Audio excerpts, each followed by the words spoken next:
Habt ihr auch schon Nächte hinter euch, in denen euch das nervige Schnarchen den Schlaf geraubt hat?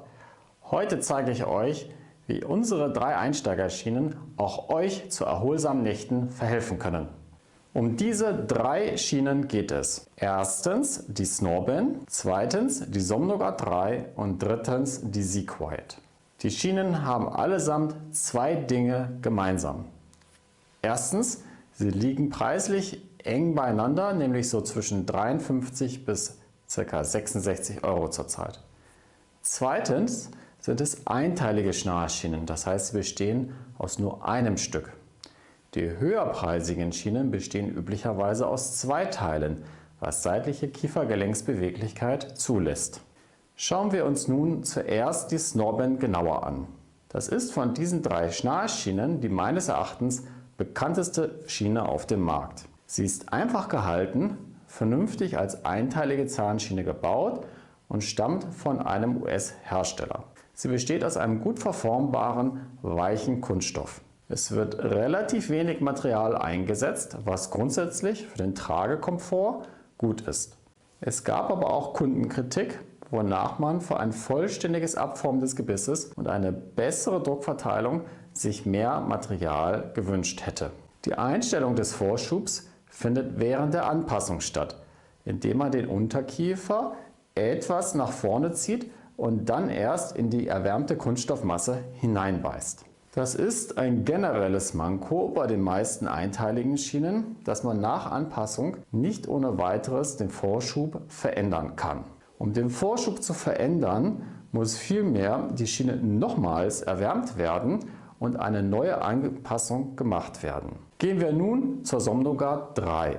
Die Somnoguard 3 ist auch schon seit vielen Jahren auf dem Markt, ist von einem deutschen Hersteller, nämlich der Firma Tomet. Sie präsentiert sich als Weiterentwicklung der Snorband, nämlich beim Thema Halt.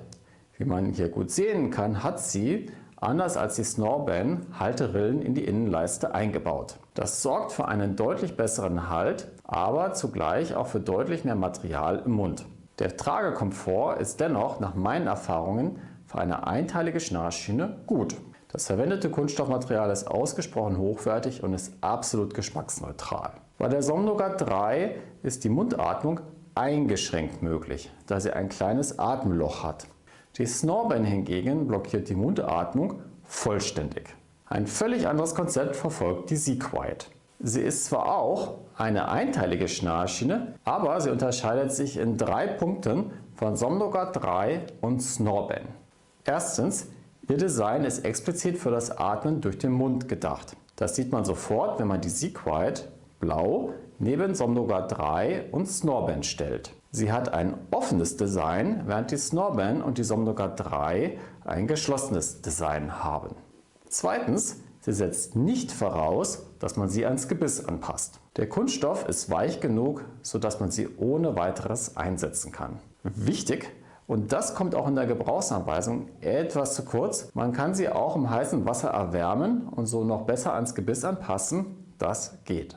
Drittens, es gibt von Seaquiet 2 Versionen mit jeweils einer festen Vorschubstufe. Einmal ca. 2 mm, das ist die Schiene 1, und einmal ca. 6 mm Vorschub, das ist die Schiene 2. Beide Schienen gibt es dann gebündelt im Starter-Set oder einzeln zu kaufen als Nachfüllpack. Welche der 3 Schienen soll es nun sein? Bei unseren Kunden liegen Somnoguard 3 und Snorband eng beieinander.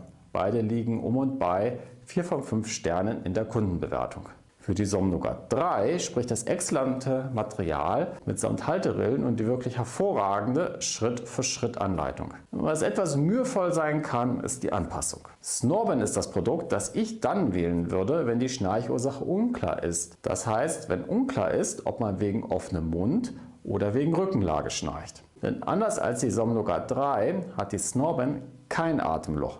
Das heißt, sie blockiert die Mundatmung vollständig und schiebt zugleich den Unterkiefer nach vorne, womit sie gegen das Rückenschnarchen hilft. Die Seaquiet liegt in der Bewertung unserer Kunden etwas schlechter, nämlich bei ca. 3,5 von 5 Sternen. Dabei ist bei den negativen Bewertungen auffällig, dass die Kunden oft beklagen, dass die Schiene nicht so gut sitze.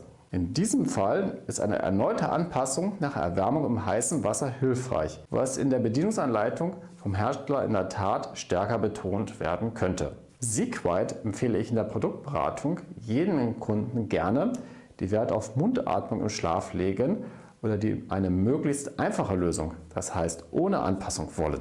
Wenn euch dieses Video gefallen hat, dann freue ich mich auf ein Like von euch. Wenn ihr mehr Videos zum Thema Schnarchen sehen möchtet, dann abonniert doch einfach unseren Kanal.